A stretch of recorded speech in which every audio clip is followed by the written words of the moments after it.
Hello everyone, good morning, welcome to my channel. তোমরা সবাই কেমন আছো? আশা করি খুব খুব খুব ভালো আছো। আমিও খুব ভালো আছি।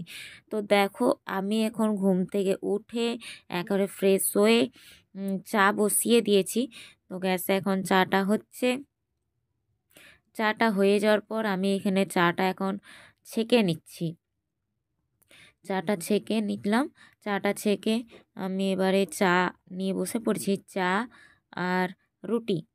তো বাড়িতে রুটি হয়েছিল আগের দিন রাত্রে। সেই রুটিগুলো আমি এখন খেয়ে নিচ্ছি। তো দেখো, এখন রুটিগুলো খুব ভালোভাবে ঝেড়ে নিলাম। ঝেড়ে নিয়ে এখন মায়ের সাথে গল্প করে নিচ্ছি। গল্প করতে করতে এখন খেয়ে নেব। তো দেখো, এখন মায়ের সাথে গল্প করতে করতে করতে করতে খাবারটা খেয়ে নিচ্ছি। মানে এখন বাজছে 9:30। তো 9:30টার সময় আমি খেতে বসে পড়েছিলাম। তারপরে একেবারে স্নান টান করে আমি চুলটায় তেল নিচ্ছিলাম।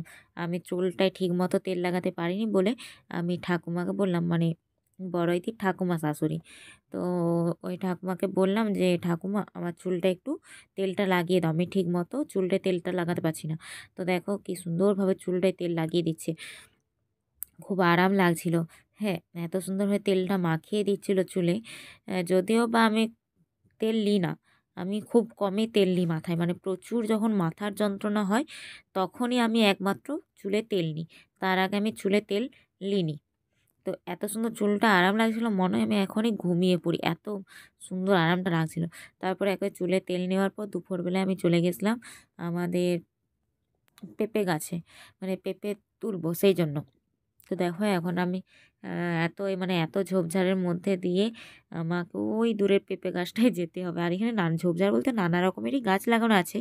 লঙ্কা গাছ, আতা গাছ, পেয়ারা গাছ, মানে এইসব নানা রকমের গাছ লাগানো আছে। আর ওই যে ওই উপরে মানে পেঁপেটা আছে, ওই পেঁপেটা আমি এখন পেরে নেব। তো দেখো, আর পেঁপেটা বেশ সুন্দর পেঁপেটা ছিল, এত সুন্দর পেঁপেটা ছিল না, মানে কোনো কোনো কোথাও দাগ থাকেনি পেঁপেটা। তো আমি পেঁপেটা নিয়ে এখন মাকে দিয়ে দেব। আর আজকে আমাদের বাড়িতে হচ্ছে স্পেশাল মেনু, স্পেশাল মানে খুবই স্পেশাল, সেই জন্য পেঁপেটা লাগবে। আর এই যে স্পেশাল মেনু হচ্ছে, মানে এখনও আসেনি আর কি। যাই হোক, এটা এখন মা পালং শাকের সবজি করে নিচ্ছে, আর ওইদিকে আছে বেগুন ভাজা। তো স্পেশাল মেনু হচ্ছে এইটা, মটন, লাল লাল মটনের ঝোল। তারপর আমি আবার ধনেপাতা দিয়ে দিলাম।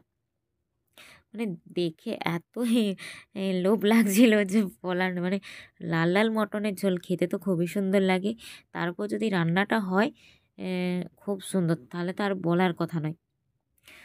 তো দেখো, আমার এখন মানে রান্না হয়ে গেছে। মা ধনেপাতাটা দিয়ে একটু নাড়াচাড়া করে নিতে বললো, সেই জন্য আমি এখন ধনেপাতা দিয়ে নাড়াচাড়া করে নেব। তারপর আমি এখন খেতে বসে গেছি। বেগুন ভাজা, পালং শাকের সবজি, এই যে লাল লাল মটনের ঝোল, স্যালাড, আর হচ্ছে পেঁয়াজ দিয়ে পোস্ত। তো এইগুলি ছিল আজকে দুপুরে মেনু। তারপরে একেবারে খাওয়া দাওয়া করে জোরদার ভাত ঘুম দিয়ে একেবারে সন্ধেবেলায় এই যে এত এত জামা নিয়ে চলে এসেছি। হ্যাঁ, মানে আরমালি তার মানে রাখার জায়গা ঠিকঠাক মতো পাচ্ছিলাম না। সেই জন্য একটা বড় ব্যাগ পেয়েছিলাম, ওই ব্যাগের মধ্যে সব জামা কাপড় আমি ঢুকিয়ে দিলাম। তো দেখো, আমার ব্যাগ গোছানো কমপ্লিট। তো হ্যাঁ, আমি কোথাও কিন্তু যাচ্ছি না, ওই জামা কাপড় অনেক হয়ে গেছিলো, সেই জন্য হাফ ব্যাগে রেখেছি আর হাফ আলমারির মধ্যেই আছে। তারপর আমি একেবারে সব গুছিয়ে বাগিয়ে বই নিয়ে বসে পড়েছি। তো আজকের ভিডিওটা এই পর্যন্ত। কেমন লাগলো, মানে ভিডিওটা ভালো লাগলে একটু লাইক করে দিও। চ্যানেলে নতুন হয়ে থাকলে চ্যানেলটা অবশ্যই সাবস্ক্রাইব করতে, পাশে থাকা বেল আইকনে টং করে বাজিয়ে দিও। দেখা যাচ্ছে নেক্সট কোনো ভিডিওতে। এখন টাটা।